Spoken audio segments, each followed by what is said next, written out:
sampaikan selamat siang dan selamat datang di ruang laboratorium IPA sekolah kita SMP Negeri 2 Sukasada pada hari ini, Kamis 13 Oktober tahun 2022. Dalam kegiatan diseminasi penerapan budaya positif guna mewujudkan profil pelajar Pancasila.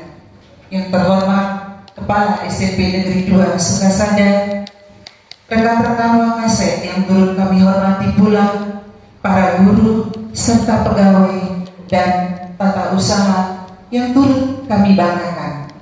Om Swastiastu. Assalamualaikum warahmatullahi wabarakatuh. Salam sejahtera bagi kita semua.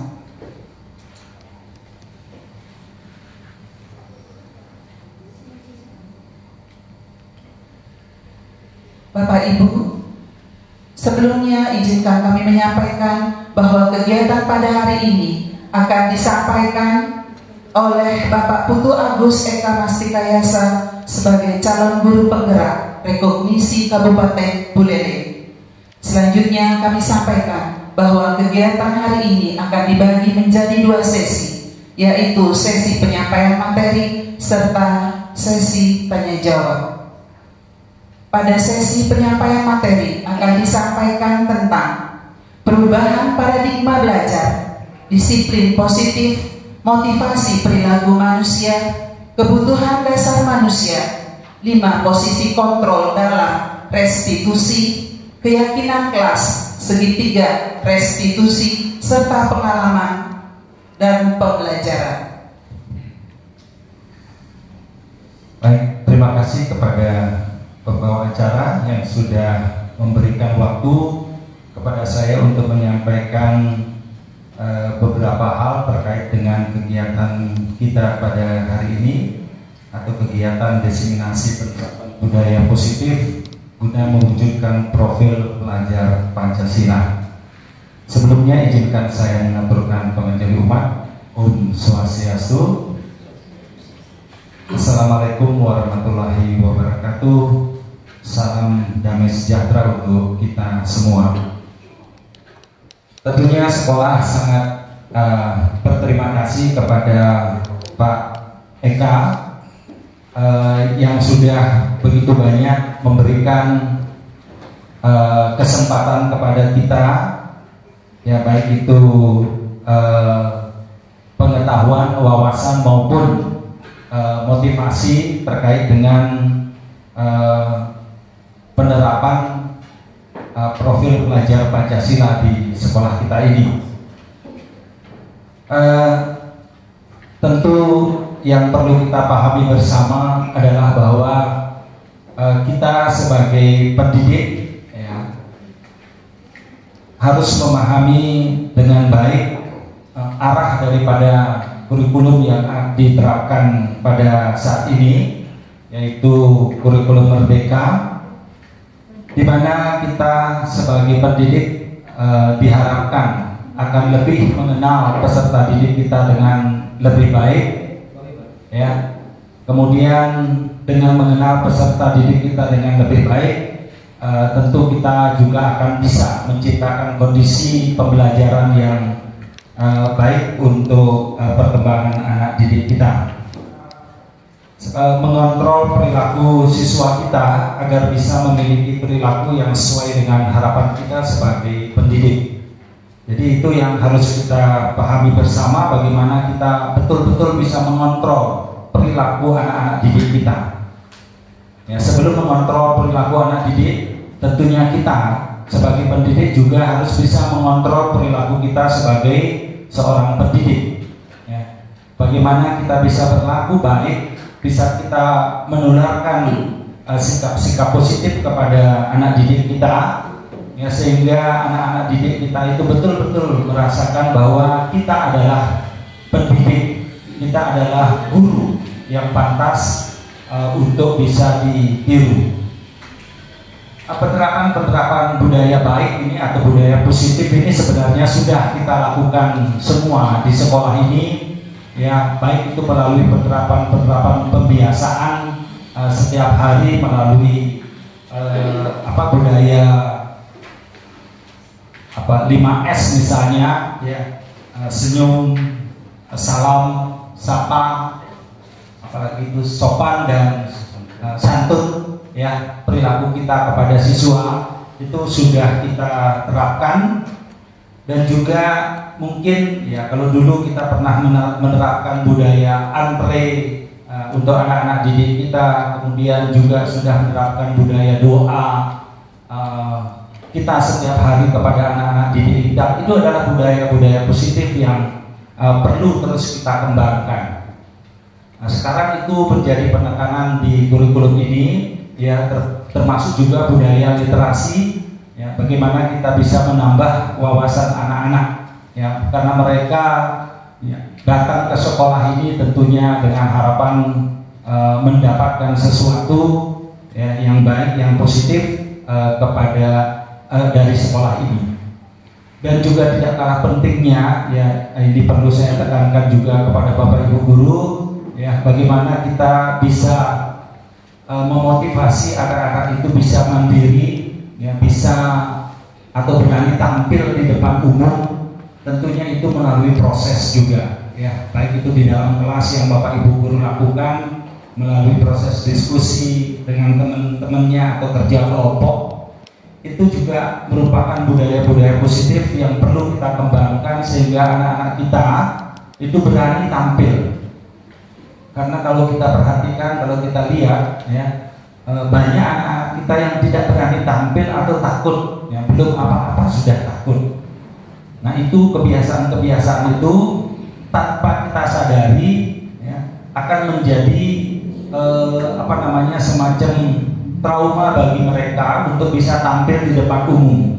Padahal itu harus kita mulai di dalam kelas dan lain sebagainya. Nah, untuk lebih jauh teknis bagaimana pelaksanaan itu nanti tentu Pak Eka yang akan banyak memberikan, ya. Dan sekali lagi atas nama sekolah saya mengucapkan banyak-banyak terima kasih kepada Pak Eka. Ya, mudah-mudahan kegiatan ini betul-betul memberikan dampak positif bagi kita semua. Jadi tidak banyak yang perlu saya sampaikan terkait dengan hal ini. Maka pada kesempatan ini tanggal 13 Oktober 2022 kegiatan diseminasi penerapan budaya positif guna mewujudkan profil pelajar Pancasila SMP Negeri 2 Sukasada resmi dibuka. Terus saya kembalikan kepada pembawa acara. Terima kasih.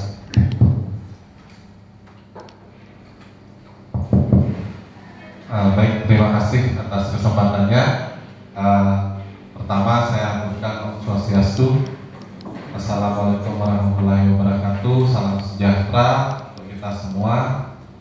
Salam dan budaya, salam dan bahagia Bapak Ibu sekalian. Saya izin berdiri Bapak ya. Oke, pertama saya ucapkan terima kasih banyak kepada Bapak Ibu sekalian karena sudah menyempatkan hadir ke ruangan ini untuk kegiatan ini, yaitu diseminasi penerapan budaya positif. Bapak Ibu sekalian, jadi kegiatan ini didasari oleh kegiatan yang saya ikuti Bapak Ibu ya, yaitu pendidikan guru penggerak.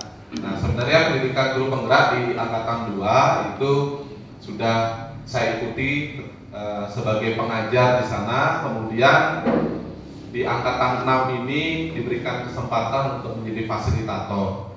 Nah, kemudian dari pemerintah, para pengajar itu kan tidak punya sertifikat guru penggerak, diberikanlah jalur rekognisi.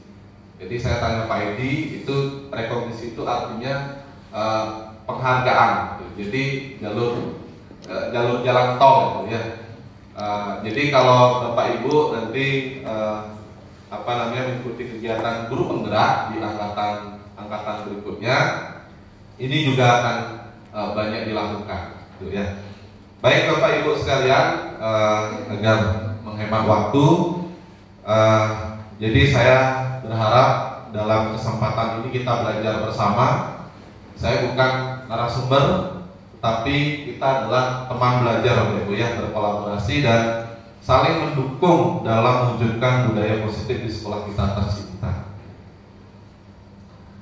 Ya, ini beberapa materi dari budaya positif ini yang saya dapatkan di modul 1.4. Jadi di program guru penggerak itu ada 10 modul. Dan bagusnya di guru penggerak itu modul-modul yang diberikan itu tidak ada di pelatihan lain. Saya 15 tahun menjadi guru, ikut pelatihan banyak, tapi modul-modul ini memang mengkhusus bagaimana kita bisa berpihak pada murid, kemudian bagaimana pemikiran-pemikiran KHD, Ki Hajar Dewantara dalam menuntun anak-anak kita menjadi anak-anak yang lebih baik, kemudian memiliki profil pelajar Pancasila. Ada beberapa materi, sebenarnya materinya singkat-singkat Bapak Ibu ya.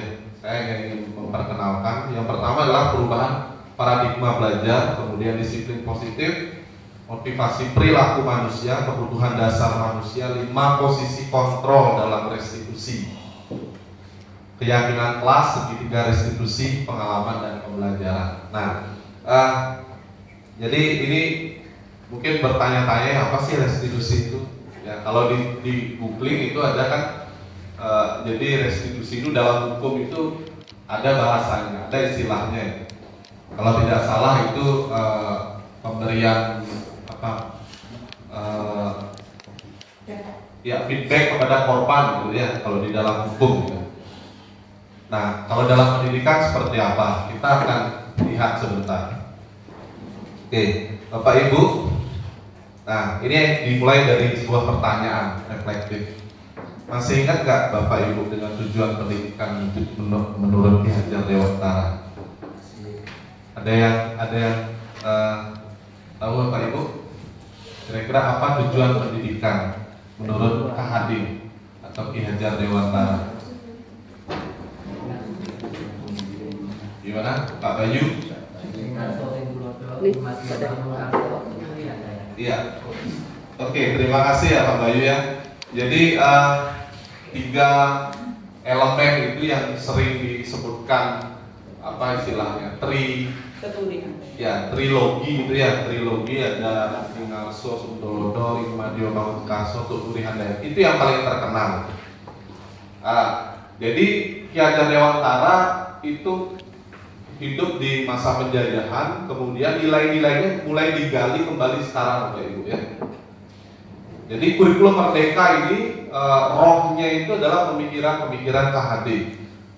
Nah, kalau menurut KHD, inilah perubahan kenapa Merdeka Belajar itu menjadi menjadi trademark di pendidikan kita di akhir-akhir ini. Salah satunya adalah bahwa Ki Hajar Dewantara itu menyatakan tujuan pendidikan adalah menuntut segala kodrat yang dimiliki oleh anak untuk mencapai keselamatan dan kebahagiaan yang setinggi-tingginya, baik sebagai manusia atau sebagai anggota masyarakat. Jadi sangat jelas sekali Bapak Ibu. Kata kuncinya menuntun segala kodrat yang dimiliki oleh anak. Kalau Bapak Ibu pernah mendengar dulu istilah tabula rasa gitu ya. Jadi anak itu bagikan kertas putih. Teori itu terbantahkan oleh pemikiran KHD. Jadi anak itu sudah punya kodrat, sudah punya dia itu diibaratkan sebagai kertas yang sudah tertulis, hanya saja samar. Nah, tugas gurulah yang menebalkan itu. Tapi bukan guru yang menebalkan, siswa yang menebalkan, tetap murid yang menebalkan dirinya sendiri, menebalkan kodratnya itu seperti apa. Nah, itu tugas kita itu sangat berat sebenarnya ketika melihat definisi atau tujuan pendidikan menurut KHD itu. Murid yang tumbuh dalam kodrat alam dan kodrat zaman. Zaman kita itu berbeda ya. Kalau Pak Wayan Suwarge itu lahir tahun 60-an kan, generasi baby boomer. Kemudian mungkin Pak Edi tahun 70-80-an, itu generasi X ya. Kalau saya Pak Bayu itu generasi milenial. Kalau Pak Yoga mungkin generasi Z ya. Gen Z ya, Gen Z. Ya. Jadi itulah kodrat zaman ya. Jadi kita memang dituntut untuk mengikuti perkembangan zaman, mengikuti perkembangan anak itu seperti apa. Nah, kemudian KD juga menyatakan sebenarnya ini ditebalkan oleh Pak Iwan Syahril, Dirjen ITK, sekolah itu tempat persemaian benih-benih kebudayaan dan guru yang menuntun murid sesuai kodratnya. Jadi setelah membaca modul budaya positif ini, saya menjadi lebih terbuka Bapak Ibu ya. Termasuk juga begini, kalau dulu di awal-awal menjadi seorang guru itu saya sangat idealis sekali bagaimana bisa menciptakan siswa-siswa yang ahli di bidang matematika. Nah sekarang ternyata setelah membaca modul ini, saya menjadi lebih terbuka bahwa semua siswa atau semua anak itu memiliki memiliki kodrat yang berbeda. Jadi kalau diibaratkan kita itu petani Bapak Ibu, petani yang tidak bisa mengubah jagung menjadi padi. Padi akan tetap menjadi padi. Tugas kita hanya memupuk, kemudian menyemai lalang-lalang di sekitarnya, kemudian rumput-rumput di sekitarnya. Kita tidak bisa mengubah tumbuhnya padi menjadi jagung atau sebaliknya. Nah, itulah analogi yang ingin saya sampaikan, bahwa peran guru itu adalah seperti itu. Jadi kita tidak bisa mengubah anak itu memang tidak memiliki bakat dalam matematika, tetapi dia bisa memiliki bakat dalam bidang lain, olahraga misalnya, seni dan sebagainya, atau bahasa. Nah, kita yang harus menggali. Maka dari itu di kurikulum Merdeka ini ada istilahnya yang namanya tes diagnostik. Oke, ini Bapak Ibu sebuah kata-kata yang bagus juga. Sebuah budaya akan terbentuk dan semakin kuat ketika semua warga sekolah, khususnya murid, melakukan pembiasaan-pembiasaan yang positif. Pembiasaan-pembiasaan positif ini dilaksanakan secara konsisten. Jadi kata kunci adalah konsisten. Kita semua harus konsisten untuk melakukan itu. Memang sulit dan melelahkan Bapak Ibu, saya yakin melelahkan ketika melaksanakan kegiatan-kegiatan yang sifatnya konsisten.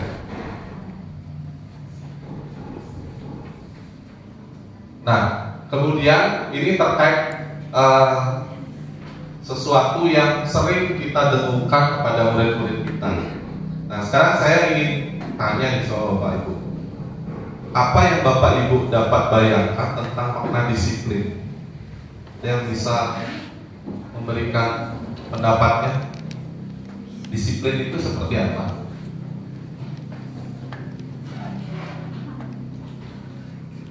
Ada Bapak Ibu? Disiplin itu seperti apa? Atau contoh disiplin itu bagaimana? Yang paling gampang itu gimana?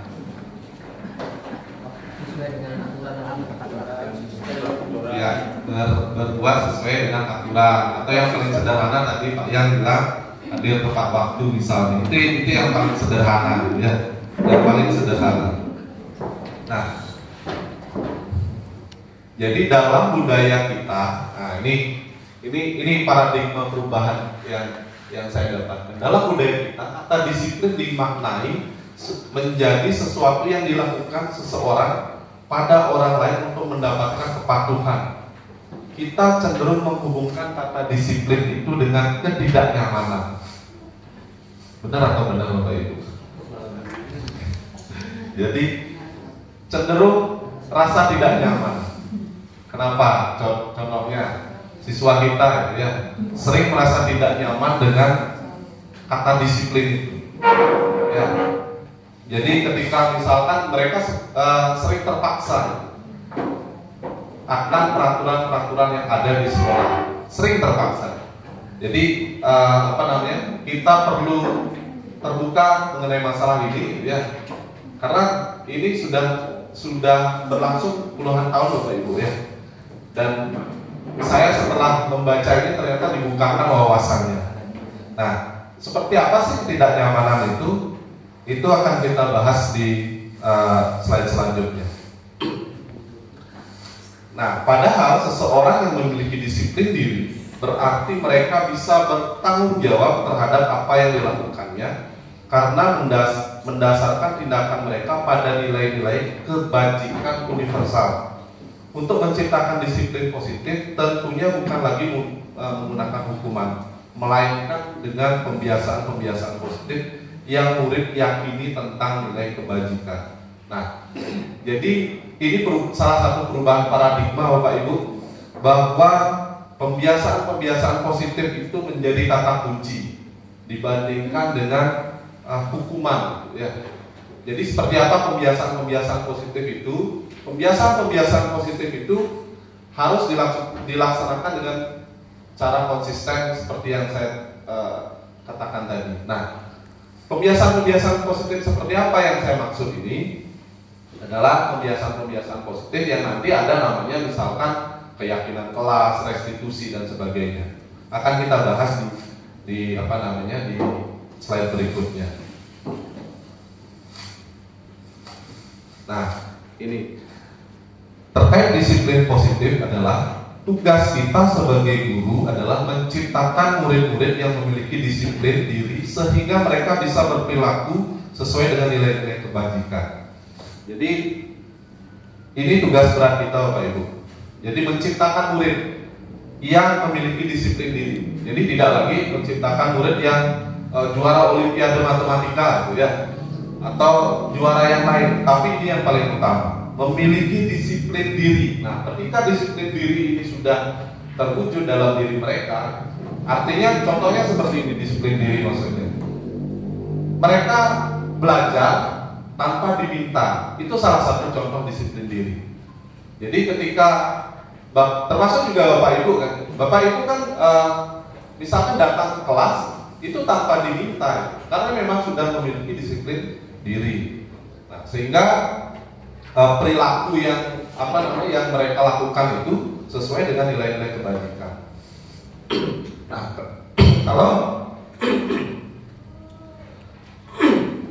kalau menurut KHD, jadi merdeka itu artinya tidak hanya terlepas dari perintah, akan tetapi juga cakap buat memerintah diri sendiri.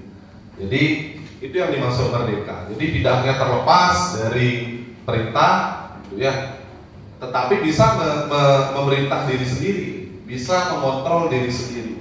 Itulah yang disebut dengan merdeka versinya KHD. Nah, sekarang mari kita tanyakan ke diri kita sendiri, Bapak Ibu, bagaimana kita berperilaku? Mengapa kita melakukan sesuatu? Apakah kita melakukan sesuatu karena dorongan dari lingkungan atau ada dorongan yang lain? Kalau Bapak Ibu, mari kita merenung apapun yang kita lakukan. Misalkan tadi ngapain, gitu ya? Mengapa kita melakukan hal itu? Kemudian apakah kita melakukan sesuatu itu karena ada dorongan dari lingkungan atau ada dorongan dari yang lain? Contohnya kegiatan sehari-hari lah, Bapak Ibu. Ada yang bisa menceritakan? Ini sebuah refleksi diri, Bapak Ibu, ya. Sekian puluh tahun kita kan pasti selalu berperilaku kan, ya. Setiap hari berperilaku. Nah, mengapa kita melakukan itu? Contoh kecil, berperilaku mandi misalnya. Bisa nggak menghubungkan dengan pertanyaan-pertanyaan ini? Mengapa kita melakukan mandi itu? Gimana? Kalau Budlin gimana, Budlin? Yang mana ya, Pak? Tadi kan contohnya berperilaku, ya berperilaku kan. Contohnya mandi Bu. Ya. Nah, kenapa Bu Lin itu mandi? Pak disuruh orang lain? Karena dorongan sendiri dong. Ya, Pak bagaimana? Karena cara saya mandi. Kalau saya mandi pasti karena dorongan dari dalam diri saya sendiri. Ya. Dengan lembut ya. Terima kasih Bu Lin ya. Jadi apa namanya? Karena dorongan dari diri sendiri kan. Kalau kita ingat waktu kecil gitu ya, waktu SD masih dimandiin itu, atau dibawakan kayu kan gitu ya, agar kita mau mandi gitu. Ya, nah itu berarti kan dorongan dari orang lain. Itu tidak perilaku yang tidak datang dari diri kita sendiri. Ya, nah itu yang kita inginkan, bahwa segala perilaku itu hadir dari diri sendiri. Ya, bukan dari dorongan orang lain. Termasuk Bapak Ibu datang ke ruangan ini bukan karena dorongan dari saya, ya. Tapi karena memang benar-benar ingin menambah pengetahuan, ingin apa sih tentang budaya positif itu, ya. Jadi seperti itu harapan kita tentunya, ya. Oke. Nah, terkadang kita melakukan sesuatu karena kita menghindari rasa sakit atau ketidaknyamanan. Benar kan? Terkadang kita juga melakukan sesuatu itu untuk mendapatkan apa yang kita mau. Yaitu wajar ya. Itu manusiawi. Itu sangat manusiawi ya.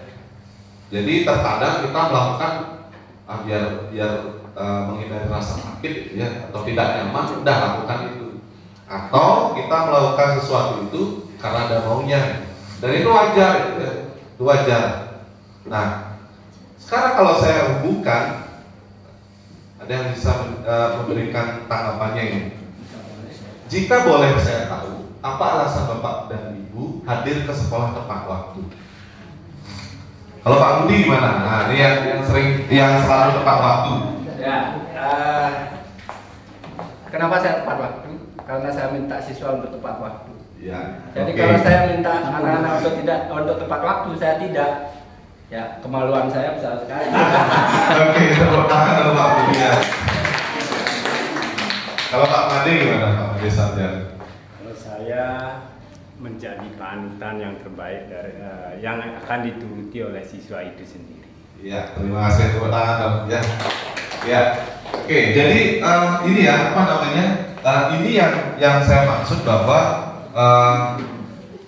itu kemauan dari diri sendiri. Ya. Ini, apakah karena takut ditegur oleh atasan, menghindari ketidaknyamanan dan hukuman? Itu namanya motivasi eksternal. Oh, saya datang ke sekolah tepat waktu biar tidak ditegur sama Pak Gun, ya. Nanti saya di WA pribadi, ya, misalkan. Atau saya ingin dapat ujian, nanti tiap minggu, tiap hari Senin diumumkan siapa guru paling rajin, biar dapat imbalan, ya. Atau apakah ingin menghargai diri sendiri dan menjadi teladan bagi murid-murid seperti yang disampaikan Pak Budi dan Pak Made tadi ya. Nah, ini adalah pilihan. Itu motivasi internal dan dua motivasi lainnya itulah motivasi eksternal Bapak Ibu. Jadi motivasi dari luar. Nah, menghindari ketidaknyamanan dan hukuman, kemudian atau mendapat imbalan atau penghargaan dari orang lain, itu bisa dihubungkan dengan murid-murid kita. Begitulah mereka memiliki motivasi Bapak Ibu. Misalkan kita memberikan mereka tugas atau PR, ini perlu ditanyakan. Motivasi mereka apa? Apa takut ditegur, atau takut dihukum, atau mau mendapatkan pujian dari gurunya, atau memang ingin menghargai diri mereka sendiri? Nah, yang ingin kita tumbuhkan adalah yang di bawah ini, yaitu motivasi internal. Nah, bagaimana caranya? Sebentar. Ini bukan saya bukan dagang obat ya. Jadi artinya memberikan solusi, tapi kita belajar bersama-sama Bapak Ibu. Nah, ini Diane Gorsen dalam bukunya Restructuring School Discipline menyatakan ada 3 motivasi perilaku. Seperti yang saya sampaikan tadi. Yang pertama untuk menghindari ketidaknyamanan atau hukuman. Kemudian yang kedua untuk mendapatkan imbalan atau penghargaan dari orang lain. Yang ketiga adalah untuk menjadi orang yang mereka inginkan dan menghargai diri sendiri dengan nilai-nilai yang mereka percaya. Nah, jadi Bapak Ibu tentunya pasti memiliki sebuah nilai-nilai yang Bapak Ibu percaya. Contoh, kasih sayang, kemudian keterbukaan, kejujuran, itu nilai-nilai yang mendasar kan? Itu nilai-nilai universal yang kita percaya. Jadi agama apapun pasti mengajarkan itu, sehingga itu disebut sebagai nilai-nilai yang universal. Oke, nah ini kembali lagi tugas ya. Jadi tugas kita adalah menciptakan murid-murid yang memiliki motivasi internal dalam dirinya. Murid akan berperilaku sesuai dengan nilai-nilai kebajikan karena keinginannya sendiri. Itu ya. Berat apa mudah nih Bapak Ibu? Berat ya. Oke. Memang sangat berat kalau dilakukan sendiri, ya. Kalau dilakukan sendiri. Tapi kalau kita lakukan bersama dan konsisten, nah, itu kata kuncinya. Jadi praktik-praktik baik yang saya amati di instansi atau sekolah lain, yang yang sudah berhasil, ya misalkan kita lihat di sekolah sekolah Sukmahelan misalkan, itu kan praktek baiknya luar biasa sekali, ya. Atau di sebagian besar sekolah-sekolah swasta ya, yang mampu menerapkan praktek-praktek baik untuk mewujudkan budaya positif di sekolah. Contoh, murid akan datang ke sekolah tepat waktu karena ingin menghargai dirinya sendiri, bukan karena takut dan akan peraturan dan hukuman atau mendapat pujian. Coba kita tanya satu-satu, buat sebuah buat sebuah survei, ya. Survei ke murid-murid, tanyakan ke mereka dan berikan bahwa ini dijawab dengan jujur. Ya, saya yakin sebagian besar dari siswa-siswa kita masih ingin menghindari yang namanya hukuman. Ya, tapi saya yakin masih ada sebagian dari siswa-siswa kita yang memang hadir ke sekolah itu ingin menghargai dirinya sendiri, ingin menjaga disiplin positif yang ada dalam dirinya sendiri. Jadi tidak hanya sebatas mendapatkan pujian hukuman. Nah, lalu bagaimana jika murid datang ke sekolah tidak tepat waktu? Hukuman, konsekuensi, atau restitusi?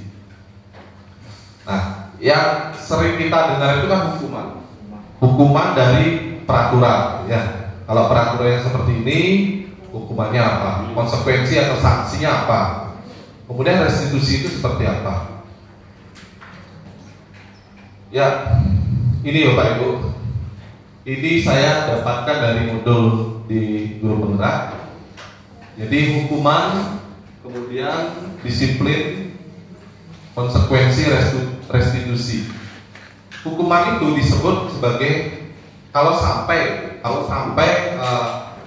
di lingkungan sekolah itu kita masih menghukum, berarti ada sesuatu yang perlu kita perbaiki, ya. Kemudian di identitas sukses itu Bapak Ibu bisa lihat ada konsekuensi, ada restitusi. Kalau di hukuman sesuatu yang menyakitkan harus terjadi. Kemudian di konsekuensi sesuatu itu harus terjadi. Restitusi merupakan pilihan. Hukuman tidak nyaman untuk anak dalam jangka panjang. Tidak nyaman untuk anak dalam jangka waktu pendek. Itu konsekuensi. Kalau restitusi menguatkan untuk murid atau anak dalam waktu jangka panjang. Hukuman, korban mendapat keadilan. Konsekuensi, korban bisa diabaikan. restitusi korban mendapat ganti. Ini yang saya bilang tadi, seperti di apa namanya, di kalau kita hubungkan dengan hukum gitu ya. Kemudian kalau hukuman, murid anak atau anak itu akan tersakiti, kemudian konsekuensi murid anak dibuat tidak nyaman. Kalau restitusi, murid atau anak mendapatkan penguatan. Hukuman peraturannya adalah ini, kamu harus ini. Kalau konsekuensi, apa peraturannya? Mampukah kamu melakukannya? Terima kasih. Kalau restitusi, apa yang kamu yakini? Apa yang bisa kamu lakukan untuk memperbaiki masalah ini? Kemudian kalau hukuman, murid atau anak itu akan cenderung membenci peraturan.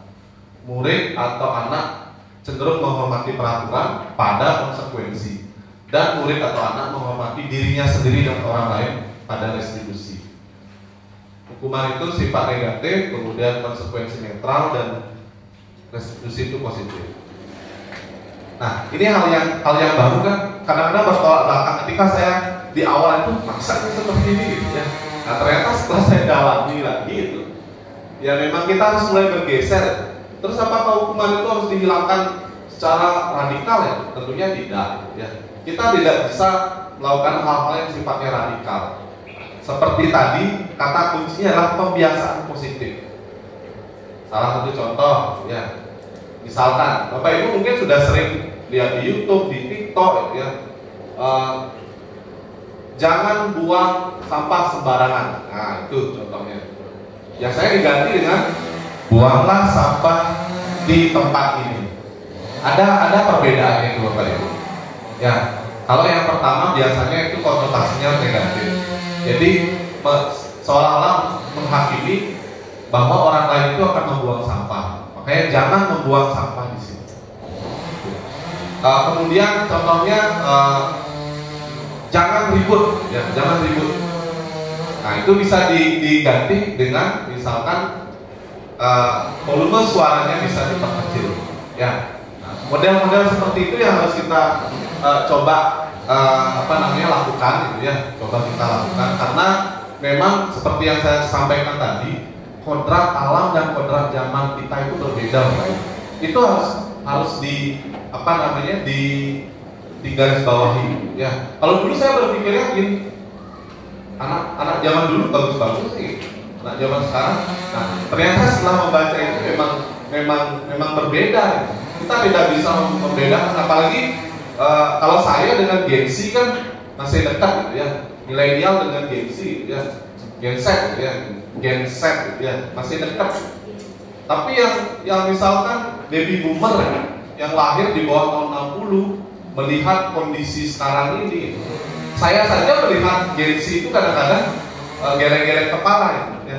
Tapi ketika memahami tentang kodrat alam dan kodrat zaman itu menjadi lebih terbuka Bapak Ibu ya. Nah, ini beberapa perbedaan. Kalau di teori kontrol, jadi sebenarnya ada teori kontrol di bagian ini. Jadi bunyinya begini, kita tidak bisa mengontrol orang lain. Kita tidak bisa mengontrol orang lain. Hanya diri kita sendiri yang bisa kita kontrol. Termasuk dalam hubungan sosial kita. Saya tidak bisa mengontrol Pak Ibu kok.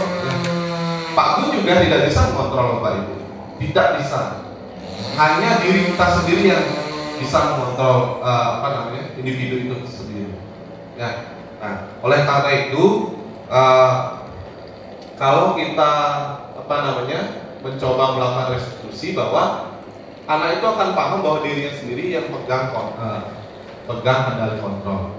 Contoh kecil ya, saya memegang sesuatu yang penting gitu ya. Di dalamnya ada emas gitu ya. Ada emas 500 gram lah, banyak ya? Banyak ya? Harus 500 gram ya. Kemudian orang lain meminta tangan saya untuk dibuka. Meminta tangan saya untuk dibuka. Kira-kira saya akan membukanya enggak? Tergantung siapa yang meminta. Berarti itu kontrol itu saya membuka atau menutup membuka atau menutup tangan itu siapa kontrolnya? Ah, diri sendiri, tidak orang lain itu ya. Tidak orang lain, meskipun Bapak Ibu berbusa-busa misalkan menawarkan pengganti emas itu, ketika saya tidak mau membuka tangan saya tidak terbuka. Jadi itu dianalogikannya sebagai fungsi kontrol dalam diri sendiri ya. Kalau di ada juga namanya, mungkin teman-teman di guru IPA tahu ya, ada kan 3 jenis otak reptil, otak mamalia, otak luhur manusia ya. Tak kebun. Otak reptil itu kan berkaitan dengan refleks ya. Refleks. Kemudian otak kalau otak mamalia berkaitan dengan emosi ya.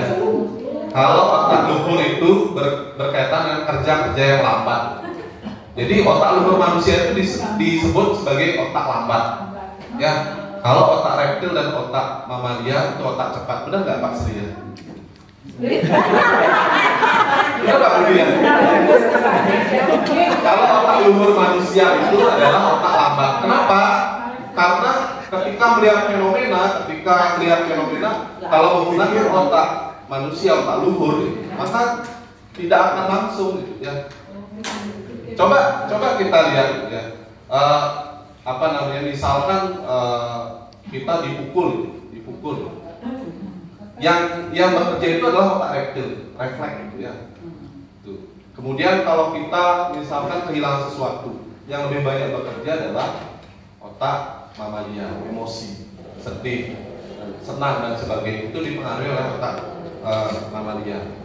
Nah, kalau otak luhur ini lebih bekerja lambat, analisis, pemecahan masalah, kemudian berpikir kritis, itu otak luhur manusia ya. Oke. Nah, setelah memahami tabel tadi, apa yang akan Ibu dan Bapak guru lakukan jika menemukan murid yang perilakunya negatif? Restitusi. Gimana Bu? Gimana Bu? Kalau menurut saya restitusi lah. Oke, akan mencoba melakukan teknik-teknik restitusi ya. Jadi kalau guru BK ada istilah restitusi itu ya. Ada ya. Jadi ini terkait ke bimbingan konseling juga ya. Ada istilahnya restitusi. Saya tanya sama sesepuhnya Pak Saputra Jaya, memang ada ya. Memang ada katanya.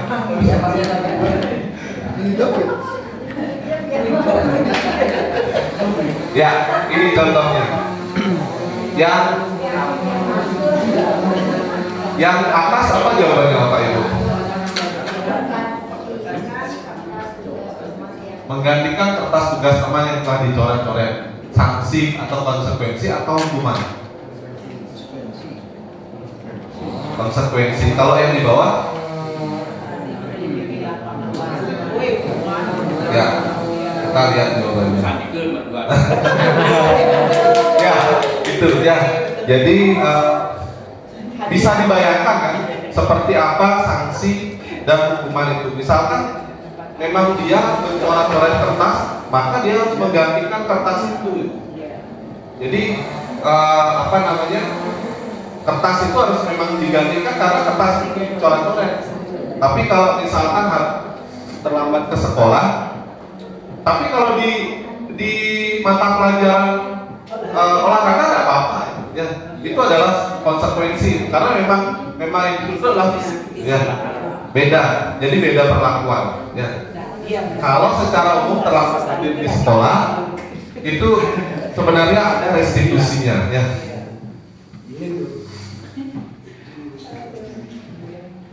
Nah, pemberian hukuman akan membentuk identitas gagal pada murid. Untuk membentuk identitas sukses pada murid, kita bisa melakukan konsekuensi atau restitusi. Itu definisi restitusi menurut Bosen.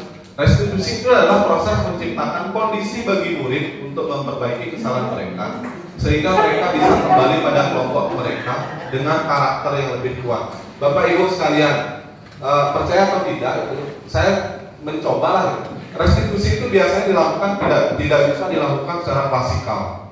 Ya, harus individu per individu. Ya, harus individu per individu. Jadi bagaimana melakukan restitusi itu dengan baik itu dilakukan secara tatap muka, ya, 2 atau 3 orang, ya, itu bisa dilakukan. Kalau dilakukan secara klasikal memang tidak akan bisa. Jadi kita cari akar masalahnya, misalnya jadi masalah siapa. Nah, kita bisa lakukan atau berikan konsep-konsep restitusi. Oke. Nah, ini Bapak Ibu, kok hubungannya ke sini sih? Kok dari restitusi ke kebutuhan dasar manusia? Itulah hebatnya saya katakan luasnya yang mengembangkan modul ini. Jadi setiap tindakan memiliki tujuan. Tujuannya adalah melakukan usaha terbaik untuk pemenuhan kebutuhan dasar. Ada 5 Bapak Ibu kebutuhan dasar. Yang pertama adalah bertahan hidup. Agama apapun pasti istilahnya memberikan pemahaman yang sama bahwa tujuan kita yang pertama itu adalah bertahan hidup. Bertahan hidup itu dari sisi fisiologi, makan, apalagi pakaian, rumah, kebutuhan biologis, ya. Itu juga bagian dari kebutuhan dasar bertahan hidup, survival, ya. Jadi itu dasarnya. Maka dari itu siswa juga seperti itu, murid juga seperti itu. Dia punya kebutuhan mendasar yaitu bertahan hidup, survival, gitu, ya. Nah, setelah survival dia misalkan lapar ya makan, gitu, ya. Kemudian dia harus diberikan, misalkan kalau memang ada seragam ya pakai seragam. Itu adalah kebutuhan mendasar. 4 kebutuhan yang lain itu adalah kebutuhan pengikut. Yang kedua adalah kasih sayang dan rasa diterima. Ada nggak Bapak Ibu yang tidak menginginkan rasa kasih sayang? Ada. Saya yakin itulah nilai universal Bapak Ibu. Semua pasti menginginkan kasih sayang dari orang lain. Setidaknya siapa? Istri atau suami, keluarga, teman, anak-anak kita sendiri, murid dan siapapun, cucu, gitu ya. Itu dan diterima di komunitas. Ya mungkin saja, dan itu mungkin kelainan ya. Kalau ada orang yang senang mengucilkan diri sendiri, ya, senang mengucilkan diri sendiri di komunitas itu, nah itu hal yang beda ya. Pasti semuanya ingin. Saya pun ingin diterima di sekolah ini, pasti ya. Saya tidak mungkin saya sendiri saja, tidak mungkin. Karena itu sifat dasar manusia, kebutuhan dasar mendapatkan kasih sayang ya. Kasih sayangnya Bu Lin. Kemudian ada kebebasan Bapak Ibu ya. Freedom. Siapa yang tidak ingin bebas? Semua pengen bebas. Itu semua pengen bebas. Kemudian kesenangan. Setelah dapat bebas baru senang. Ya. Kebebasan gimana dia? Kebebasan itu diterjemahkan macam-macam. Jadi misalkan siswa itu secara harfiah dia paling suka satu kalau jam masuk kosong, kemudian ngasuh jam pulang. Tapi jam olahraga mau tidak? Oh, jam olahraga lagi. Oke. Ya. Jadi itu kesenangan kan, kebebasan. Kemudian kesenangan. Mereka punya hobi masing-masing. Ya. Hobi masing-masing. Termasuk kita. Kalau tidak bebas, gimana mendapatkan kesenangan? Ya. Nah itu. Kemudian yang terakhir adalah penguasaan power. Setelah semua diperoleh, lagi udah senang, udah jadi bupati udah jadi gitu ya. Nah itu adalah tingkatan terakhir, penguasaan power ya. Jadi orang yang tidak mendapatkan kebebasan, tidak mungkin dia berpikir penguasaan ya. Atau yang sudah tidak mendapatkan kesenangan dalam hidupnya itu apalagi dicari. Yang terakhir adalah penguasaan atau power. Sama juga dengan siswa. Siswa juga pasti ingin menguasai mata pelajaran tertentu atau semua mata pelajaran. Tidak mungkin, tidak bisa dimungkiri itu Bapak Ibu. Jadi kalau dibilang pengetahuannya serendah-rendahnya pengetahuan anak itu, pasti dia pasti pengen bisa ya. Tidak mungkin enggak. Ya kalau ditanya ya, pasti pengen bisa. Ya cuma pengen kan. Ya. Keinginannya ya ada untuk menguasai hal tertentu. Ya sekarang kan tergantung dia pengen, terus cara meraihnya itu bagaimana gitu ya. Nah ini kebutuhan dasar manusia. Misalkan ada cerita Bimo seorang anak TK selalu berlari keluar kelas menuju jalan raya di depan sekolahnya yang ramai dengan kendaraan. Tingkahnya membuat Bu Ani bingung dan sering lari mengejarnya. Ada beberapa kemungkinan jawaban yang diberikan Bimo. Aku senang main kejar-kejaran dengan ibu guru, seru. Saya senang kalau dikejar-kejar ibu gurunya ya. Nah itu apa kira-kira Bapak Ibu? Bagian dari. Kemudian kalau aku bosan belajar mewarnai terus di dalam kelas, bebasan ya. Nah kita cek. Ya dia mendapatkan kesenangan itu ya. Ketika dikejar-kejar dengan ibu gurunya kan kadang-kadang apa sih itu kamu bekerja ibu kan, ya. Mendapatkan kepuasan diri, kesenangan diri ya. Berbeda dengan kasih sayang ya. Dia kan tujuannya ingin mendapatkan kesenangan diri gitu ya, kepuasan diri. Kemudian yang kedua adalah kebebasan. Nah ini contoh bagaimana kebutuhan dasar manusia itu bekerja. Nah, terus bagaimana posisi ibu atau bapak saat mengontrol kedisiplinan murid ya. Nah ini ada, kita bisa bercermin Bapak Ibu, bagaimana Bapak Ibu ketika mengontrol siswa-siswa kita dalam melakukan kedisiplinan. Ada 5 Bapak Ibu ya, ada 5 posisi kontrol guru. Tuh. Yang pertama adalah penghukum, kedua adalah membuat rasa bersalah, ketiga adalah teman, keempat pemantau, yang kelima adalah manajer. Ini 5 posisi kontrol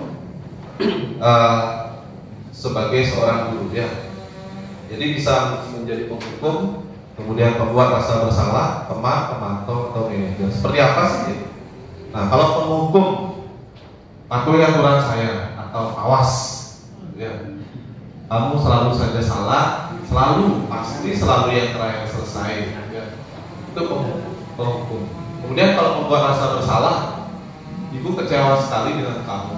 Berapa kali bapak harus memberitahu kamu ya? Gimana coba kalau orang tua kamu tahu kamu berbuat begini? Nah, mungkin kita merefleksi ya.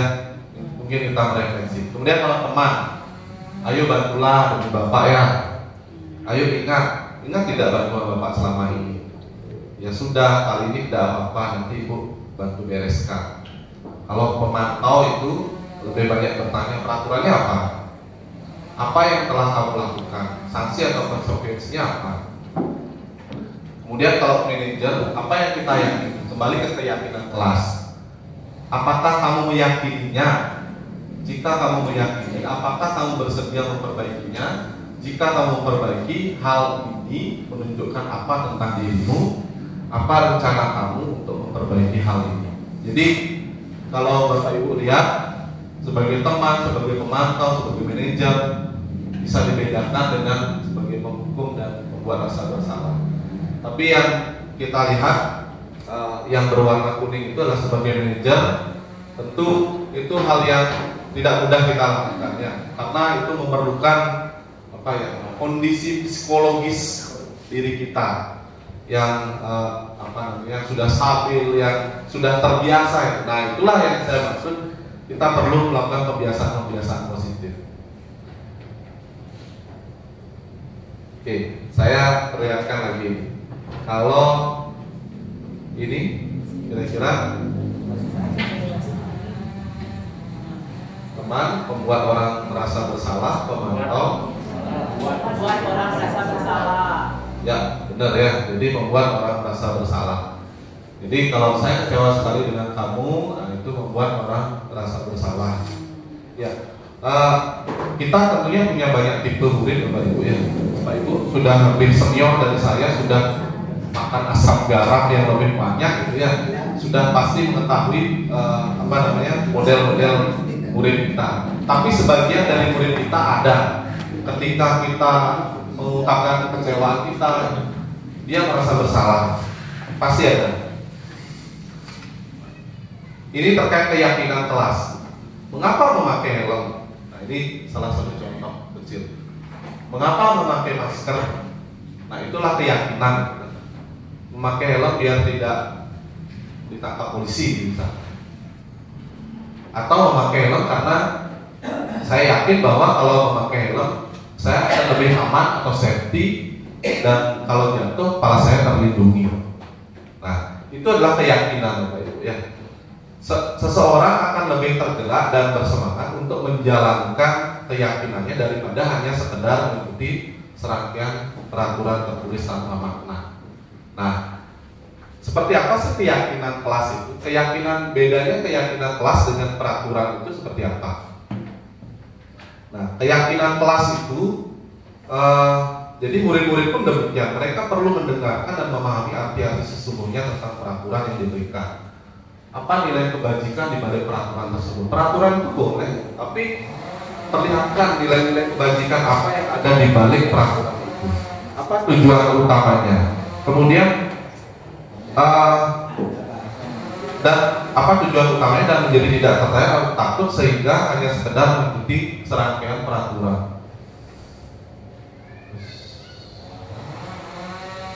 Mohon maaf Pak Ibu ya, ini terputus kayaknya.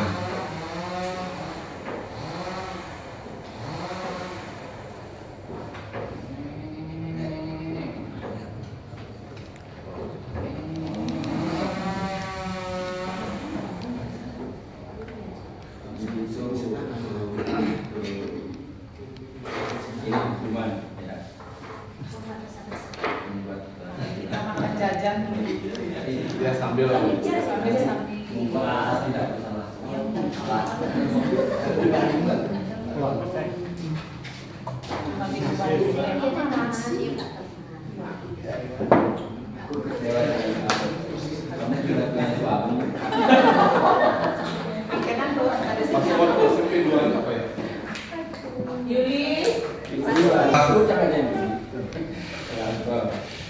Jadi salah satu kegiatan yang bisa kita lakukan agar murid tergerak dan bersemangat untuk menjalankan keyakinannya adalah membuat keyakinan kelas. Saya sudah melakukan ini di awal semester dengan membuat keyakinan kelas. Setidaknya ya ada efeknya apa? Efeknya mereka selalu meyakini apa yang mereka tuliskan itu. Karena apa? Kalau peraturan-peraturan yang dibuat itu biasanya kita tidak melibatkan siswa ya. Nah, contohnya seperti apa? Ini keyakinan siswa itu atau keyakinan kelas itu bersifat abstrak daripada peraturan. Kalau peraturan itu konkret terinci ya. Kemudian keyakinan kelas itu berupa pernyataan-pernyataan universal. Pernyataan keyakinan kelas senantiasa dibuat dalam bentuk positif. Kemudian keyakinan kelas hendaknya tidak terlalu banyak, 3 aja cukup gitu ya.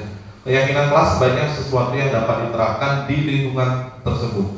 Semua warga sekolah hendaknya ikut berkontribusi dalam pembuatan keyakinan kelas lewat kegiatan curah pendapat, kemudian bersedia meninjau kembali keyakinan kelas itu dari waktu ke waktu. Jadi yang namanya keyakinan kelas itu bisa ditinjau. Misalkan dalam kurun waktu 3 bulan tidak bisa dilaksanakan, tanya kembali kok tidak bisa dilaksanakan. Ada hal yang ada hal yang menjadi kendala. Kalau memang seperti itu kita turunkan grade-nya. Itu misalkan keyakinannya diturunkan. Kemudian bagaimana langkah menyusun keyakinan kelas Bapak Ibu? Ini ada beberapa langkah ya, tidak perlu saya bacakan. Jadi mereka pertama membayangkan dulu kelas impian itu seperti apa sih. Kemudian kita berikan boleh kertas atau sticky note, paling bagus sticky note. Mereka sudah menuliskan apa saja yang mereka bayangkan dengan kelas impian mereka, gitu ya. Silakan ajak murid untuk menyepakati. Karena ketika murid hal itu berasal dari murid, tentunya itu akan berbeda dengan peraturan yang ada di sekolah. Ya. Kalau peraturan yang ada di sekolah itu, murid cenderung sudah mendapatkan, sudah memperoleh. Ya. Nah, susunlah masukan-masukan tersebut dalam bentuk kalimat positif. Datanglah ke sekolah tepat waktu, bukan jangan datang terlambat ke sekolah. Nah, jadi itu perbedaan. Datanglah ke sekolah tepat waktu,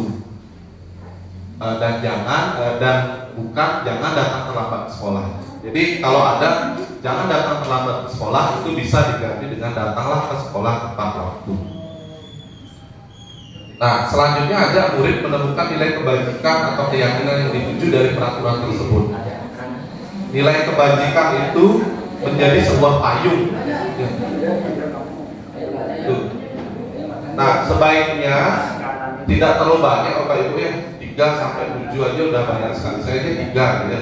Bila mana terlalu banyak, maka warga kelas sulit mengingatnya dan akibatnya sulit untuk dijalankan. Nah, setelah selesai, mintalah murid menandatangani keyakinan tersebut, tanda tangan bersama, sebagai bukti mereka menyetujui apa yang telah mereka yakini.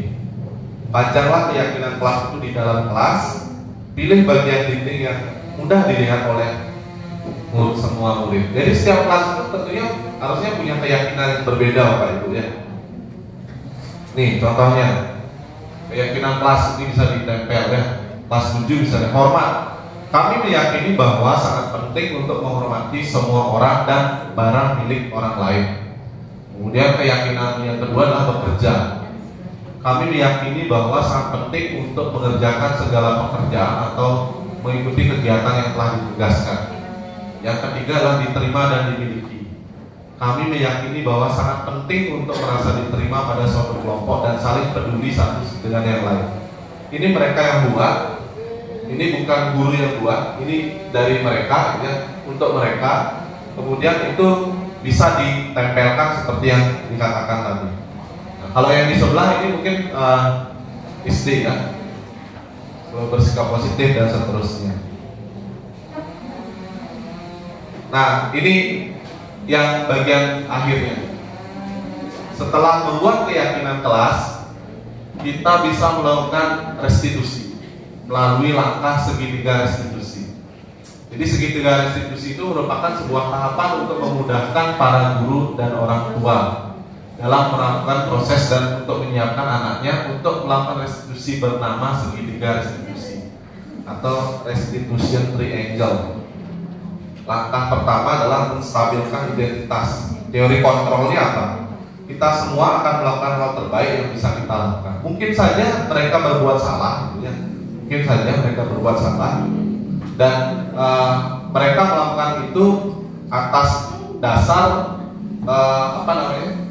istilahnya pembenaran mereka sendiri. Ya. Nah, yang pertama itu adalah menstabilkan identitas. Kemudian yang kedua adalah validasi tindakan yang salah. Semua perilaku memiliki alasan. Itu teori kontrol. Setiap perilaku itu pasti ada alasan. Kemudian yang ketiga adalah menanyakan keyakinan.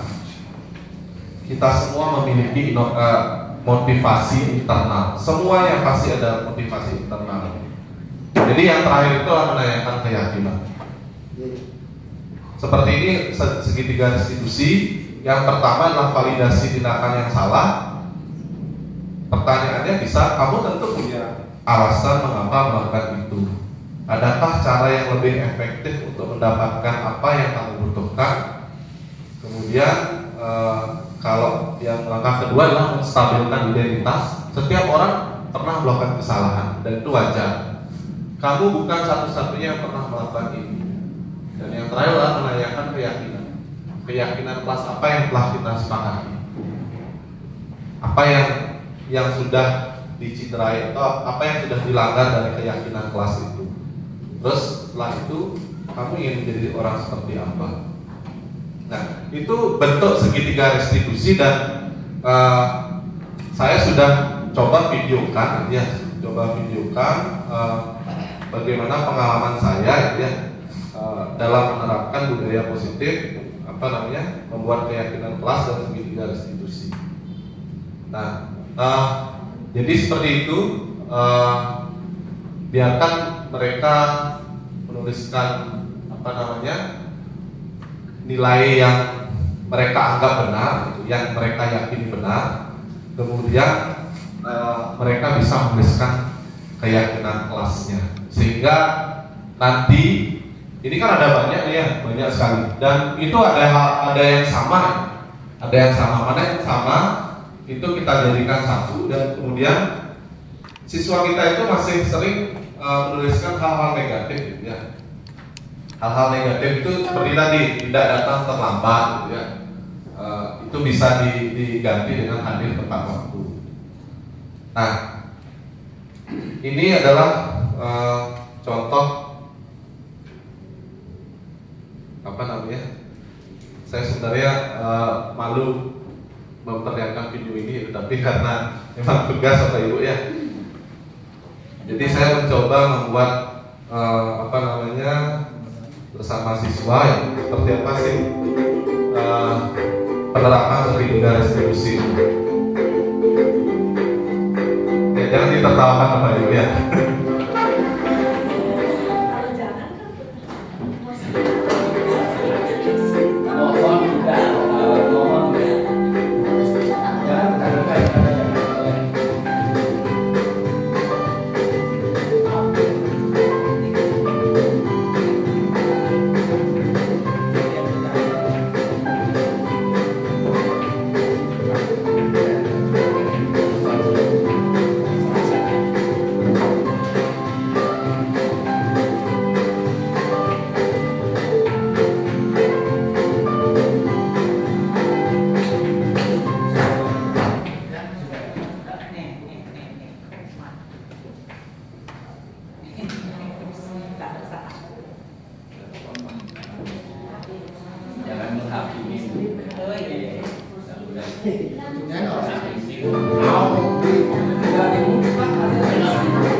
Bagaimana jadi bisa melakukan kontrak.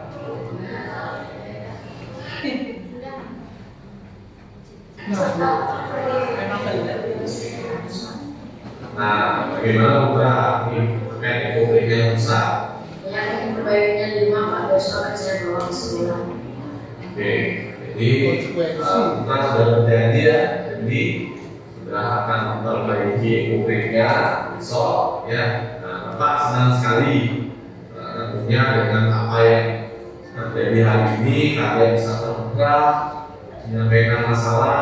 Ya, tadi Putra juga sudah menyampaikan akan mengganti ekonominya ya. Jadi saya berharap masalah ini selesai sampai di sini ya. Ya, saya bangga sekali pada kalian karena kalian sudah bisa saling memaafkan. Jadi bisa memaafkan Putra dan Putra juga berjanji akan memperbaiki ekonominya Feby. Nah, kedepannya kalian mau menjadi seperti apa terkait dengan keyakinan kelas yang kita sepakati, bisa diceritakan nggak? Saya akan lebih menyayangi Tuhan kepada Tuhan. Benar ini? Setuju? Ya, jadi kita harus semua saling menyayangi. Ya, sekarang saya minta kalian saling bersalaman dan saling memaafkan. Ya, silakan. Saya akan percaya kepada Oke, ya sekarang kalian bisa turun ke kelas ya. Silakan.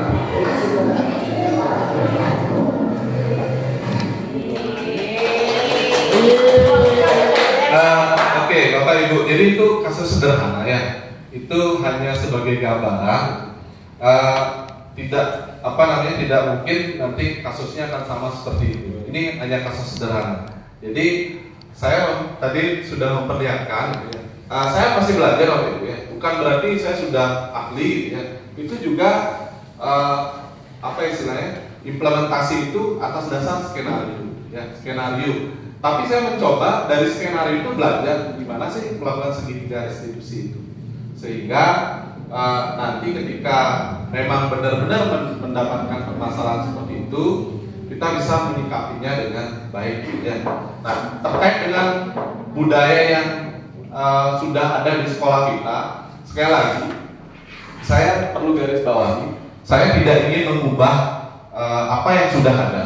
Kita punya fondasi-fondasi peraturan ya, fondasi-fondasi peraturan, dan itu memang perlu perlu kita pikirkan bersama bagaimana kedepannya bisa melibatkan siswa-siswa kita ketika menyusun sebuah keyakinan ataupun peraturan ya. Oke, ini tanggapan siswa ya setelah diberikan itu, dan cenderung positif ya, meskipun itu adalah sebuah percakapan atau dialog yang dikondisikan, tapi setidaknya mereka berlatih. Oh, seperti ini nanti kalau saya menemukan masalah. Yang terpenting adalah di bagian akhir itu ada sebuah solusi. Solusinya apa? Seperti tadi, ekobriknya akan dikembalikan dan seterusnya. Kemudian nilai-nilai dan keyakinan kelas itu mereka pahami. Ya, ini yang terakhir Bapak Ibu, apapun yang diperbuat seseorang itu hendaknya dapat bermanfaat bagi diri sendiri, bermanfaat bagi bangsanya, dan bermanfaat bagi manusia di dunia. Sekian dan terima kasih. Oke. Ya, saya kira itu dari saya. Kalau ada mohon maaf itu crop kurang bagus sebenarnya. Jadi ya, saya tidak mendapatkan foto aslinya. Kalau dapat foto aslinya pasti bagus cropnya. Itu dari saya Bapak Ibu. Kalau memang ada hal yang ingin didiskusikan, mari kita berdiskusi untuk kemajuan sekolah kita. Saya akhiri dengan para pesanti. Om Santi Santi Santi Om. Silakan Bapak Ibu, ada yang ingin bertanya? Boleh? Pertanyaan Ya.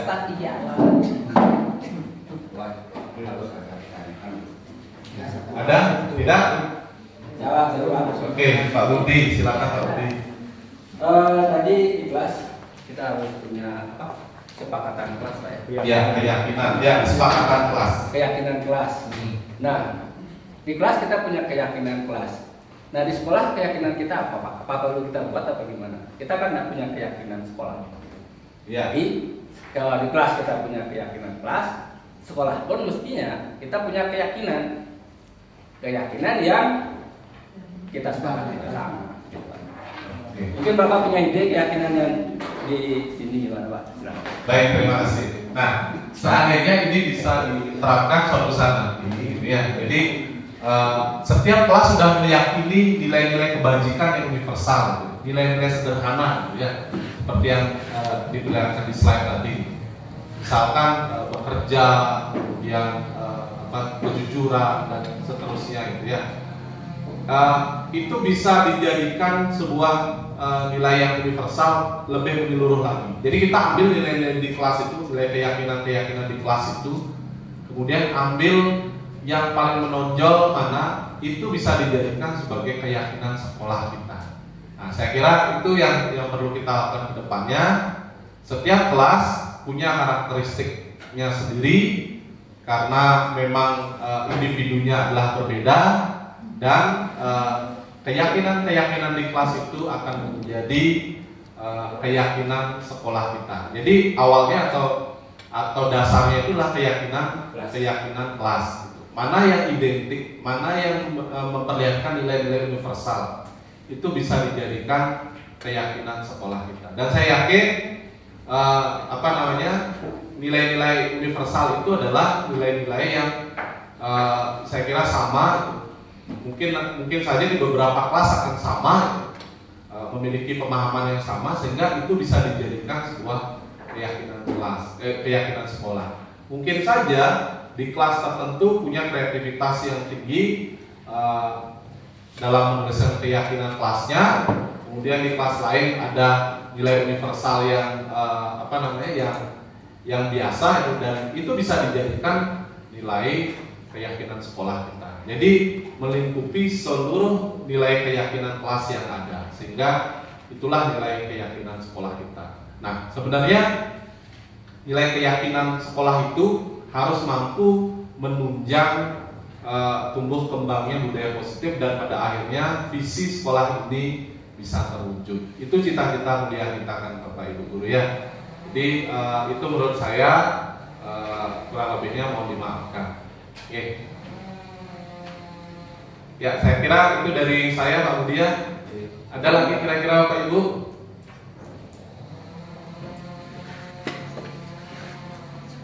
Baik, kalau memang tidak ada dan karena memang sudah waktu, mari kita akhiri kegiatan ini dengan mengaturkan para pesanti.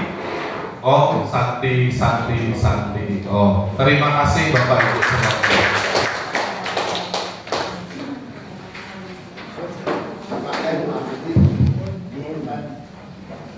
Baiklah Bapak Ibu peserta diseminasi, demikian pemaparan penerapan budaya positif guna mewujudkan profil pelajar Pancasila, dan sekaligus telah diisi pula dengan ruang diskusi.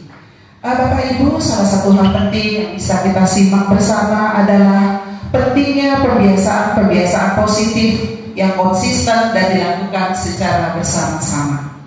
Bapak Ibu, tepat pukul 12.45 kita akan akhiri kegiatan kita pada hari ini. Izinkan kami menyampaikan permohonan maaf apabila selama kegiatan berlangsung ada hal-hal yang kurang berkenan di hati Bapak serta Ibu. Selamat siang Bapak Ibu, selamat buat Pak Eka, sukses selalu, sukses terus, good luck. Terima kasih. Om Santi Santi Santi Om. Wassalamualaikum warahmatullahi wabarakatuh.